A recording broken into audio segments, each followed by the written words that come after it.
కుప్పంలోని 7 పరిశ్రమలకు వర్చువల్ గా శంకుస్థాపనలు చేశారు ముఖ్యమంత్రి Chandrababu Naidu. హిందాత్కోలో Sreeja dairy, Ace international, SPF soya, అలాగే mother dairy, E Royce EV, ఎలిప్ మహిళా పార్కుల నిర్మాణ పనులు ప్రారంభించారు. ఈ 7 సంస్థలు 241 ఎకరాల భూమిని కేటాయించింది ప్రభుత్వం.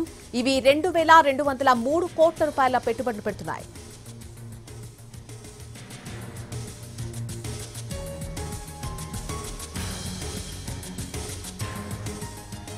కుప్పంలోని 7 పరిశ్రమలకు వర్చువల్ గా శంకుస్థాపన చేశారు ముఖ్యమంత్రి చంద్రబాబు నాయుడు.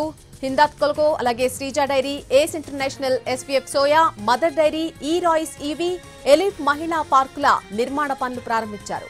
ఈ 7 సంస్థలకు 241 ఎకరాల భూమిని కేటాయించింది సర్కార్. ఇవి 2203 కోట్ల రూపాయల పెట్టుబడులు పెడుతున్నాయి.